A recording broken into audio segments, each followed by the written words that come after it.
Bharat Bangladesh border के ऊपर आज जो खेल चल रहा है, अगर वो फेल हुआ तो पूरा उत्तर पूर्व भारत एक झटके में कट सकता है। सिर्फ 22 किलोमीटर की एक पतली सी पट्टी पर अब भारत ने ऐसे घातक हथियार, स्पेशल फोर्सेस और नए सैन्य बेस खड़े कर दिए हैं जो सीधे सीधे यह मैसेज देते हैं, अब 1 इंच भी गलती बर्दाश्त नहीं होगी।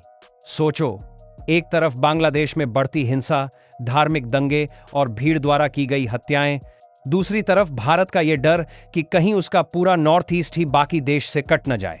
इसी डर ने भारत को मजबूर किया है कि वो बांग्लादेश बॉर्डर पर अपनी सबसे खतरनाक चालें खेले। नई military garrison, para SF, rapid reaction force, drone और सैकड़ों नई बंदूकें। लेकिन असली सवाल यह है, क्या यह तैयारी किसी बड़े तूफान से पहले की शांति है या फिर यह सिर्फ दबाव की राजनीति है? भारत बांग्लादेश की सीमा सिर्फ एक आम इंटरनेशनल बॉर्डर नहीं है, ये एक स्ट्रेटेजिक टाइम बम है। लगभग 22 किलोमीटर चौड़ी सिलीगुड़ी कॉरिडोर, जिसे चिकन नेक भी कहा जाता है, वही पतली जमीन है जो पूरे नॉर्थ ईस्ट को भारत की मेनलैंड से जोड़ती है। अगर कभी युद्ध, ब्लॉकेड या गंभीर संकट की स्थिति में यह हिस्सा ब्लॉक हो गया तो अरुणाचल, असम, मिजोरम, मेघालय, नागालैंड, मणिपुर और त्रिपुरा सारे के सारे राज्य लॉजिस्टिकली अलग थलग पड़ सकते हैं। यही वजह है कि भारत अब इस एरिया को नो रिस्क जोन बनाना चाहता है। इसी कॉरिडोर के आसपास भारत ने हाल ही में 3 नए सैन्य गैरिसन स्थापित किए हैं। असम के धुबरी में बामुनी, बिहार के किशनगंज में एक बड़ा बेस और पश्चिम बंगाल के चोपड़ा के पास एक और अत्यंत महत्वपूर्ण गैरिसन। ये तीनों लोकेशन ऐसे चुने गए हैं कि सिलीगुड़ी कॉरिडोर के दोनों तरफ फुल मिलिट्री कवरेज मिल सके, ताकि अगर कभी भी किसी तरफ से घुसपैठ, मिलिट्री मूवमेंट या हाइब्रिड अटैक की कोशिश हो तो भारतीय सेना तुरंत रिएक्ट कर सके। लेकिन सिर्फ नए बेस से गेम नहीं बदलता, गेम बदलता है उन यूनिट से जो वहां तैनात की जा रही हैं। इन नए गैरिसन में भारतीय सेना ने para special forces, intelligence units और रैपिड रिएक्शन टीम्स की तैनाती शुरू की है। पैरा एसएफ उन यूनिट्स में से हैं जो high risk operations, quick infiltration और दुश्मन के इलाके में सर्जिकल तरीके से घुसने के लिए ट्रेन किए जाते हैं। इनके साथ इंटेलिजेंस सेल्स और हाई मोबिलिटी यूनिट्स मिलकर पूरे बॉर्डर एरिया को एक तरह का जागता हुआ जाल बना रहे हैं। इसके साथ साथ एक चौथा बड़ा मिलिट्री बेस मिजोरम में बांग्लादेश सीमा के नजदीक प्लान किया जा रहा है। अब आते हैं उस चीज पर जिसने इस बॉर्डर को हाइब्रिड वॉरफेयर का लाइव लैब बना दिया है, ड्रोन और निगरानी सिस्टम। भारतीय सेना ने 20 नए टैक्टिकल रिमोटली पायलटेड एयरक्राफ्ट लेने की प्रक्रिया शुरू की है, जिसमें से 10 मैदानी इलाकों के लिए और 10 पहाड़ी या हाई एल्टीट्यूड एरियाज के लिए होंगे। ये drone real time target tracking, movement mapping और संदेहास्पद एक्टिविटी को रिकॉर्ड करने के लिए इस्तेमाल होंगे। मतलब बॉर्डर पर अब हर मूवमेंट, हर नाव, हर झुंड कैमरे की नजर में होगा। सिर्फ ड्रोन ही नहीं, बॉर्डर सिक्योरिटी फोर्स को 700 यूएस निर्मित पंप एक्शन गन उपलब्ध कराई जा रही हैं, जो खास तौर पर बांग्लादेश बॉर्डर पर डिप्लॉयमेंट के लिए हैं। ये हथियार close range, high intensity situation जैसे कि भीड़ को कंट्रोल करना, सीमाई अपराध या तेजी से होने वाली हिंसा को तुरंत रोकने के लिए काफी कारगर माने जाते हैं। यह कदम दिखाता है कि भारत केवल बड़े युद्ध की तैयारी नहीं कर रहा, बल्कि लो इंटेंसिटी, हाई फ्रीक्वेंसी वाली बॉर्डर हिंसा के मॉडल को भी ध्यान में रखकर आगे बढ़ रहा है। लेकिन आखिर ये सब अचानक अभी क्यों हो रहा है? कारण शुरू होता है बांग्लादेश के अंदर से।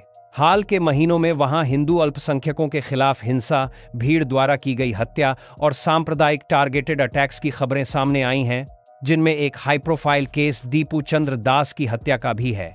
इस तरह की घटनाओं ने भारत के भीतर बड़े स्तर पर गुस्सा और विरोध प्रदर्शन को जन्म दिया।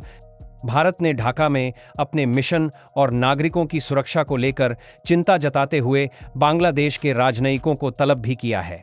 साथ ही बंगाल की खाड़ी में बांग्लादेशी नौसैनिक जहाज़ों और इंडियन फिशिंग वेसल्स के बीच टकराव, सीज्ड बोट्स और समुद्री सीमा को लेकर बढ़ती तनातनी ने एक और मोर्चा खोल दिया है। जब जमीन पर, समुद्र में और सियासत में तीनों लेवल पर फ्रिक्शन बढ़ता है तो मिलिट्री पोस्चरिंग अपने आप आक्रामक होने लगती है।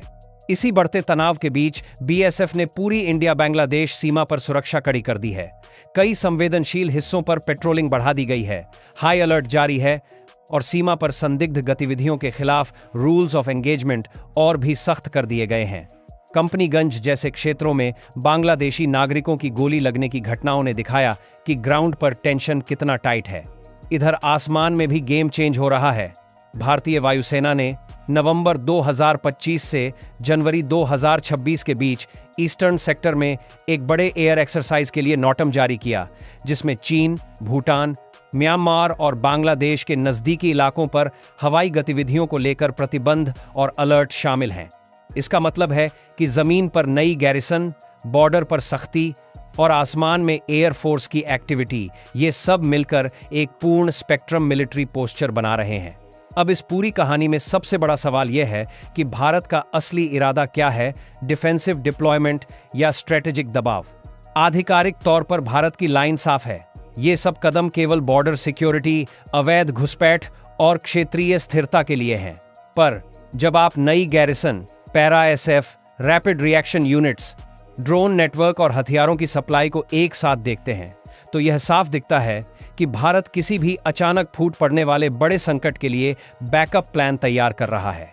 बांग्लादेश के लिए यह एक सिग्नल है कि भारत अब अस्पष्ट प्रतिक्रिया की पॉलिसी से आगे बढ़ चुका है।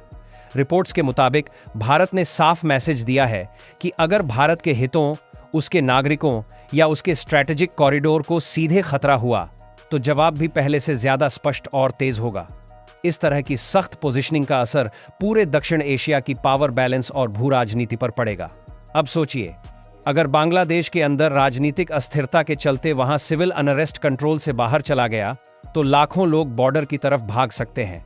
ऐसे में भारत का ये नया मिलिट्री सेटअप सिर्फ सुरक्षा नहीं, बल्कि माइग्रेशन कंट्रोल और इंटेलिजेंस फिल्टरिंग के लिए भी इस्तेमाल हो सकता है। यानी ये सिर्फ आज की तैयारी नहीं, बल्कि कल की क्राइसिस मैनेजमेंट मशीन भी है। दूसरी लेयर पर यह पूरा डिप्लॉयमेंट चीन और इंडो पैसिफिक स्ट्रैटेजी से भी जुड़ा हुआ है। नॉर्थ ईस्ट, सिलीगुड़ी कॉरिडोर और बांग्लादेश के आसपास की ये पोजीशनिंग भारत को चीन के बेल्ट एंड रोड और बंदरगाहों के बीच में एक स्ट्रेटेजिक काउंटर बनाने में मदद करती है। अगर कल को बांग्लादेश में कोई ऐसी सरकार आती है जो बीजिंग की ओर ज्यादा झुक जाती है, तो भारत पहले से तैयार रहना चाहता है। अब अगर तुम ऐसे और depth driven, high tension, cinematic defence और जियोपॉलिटिक्स वीडियो देखना चाहते हो, तो अभी के अभी चैनल को सब्सक्राइब करो, बेल आइकन दबाओ और कमेंट में लिखो नॉर्थ ईस्ट कॉरिडोर। अगली वीडियो में हम देखेंगे कि अगर ये 22 किलोमीटर का हिस्सा कभी मिलिट्री ब्लॉकेड में गया, तो ग्राउंड लेवल पर आम लोगों की जिंदगी कैसी दिखेगी, लॉजिस्टिक्स कैसे टूटेंगे और भारत का रियल रिस्पॉन्स क्या होगा। याद रखो, ये कहानी सिर्फ बॉर्डर की नहीं, ये कहानी उस फ्यूचर की है जिसमें टेक्नोलॉजी, ड्रोन, स्पेशल फोर्सेस और स्ट्रेटेजिक कॉरिडोर मिलकर तय करेंगे कि अगला बड़ा संकट कहां फूटेगा और कौन उसके लिए तैयार था।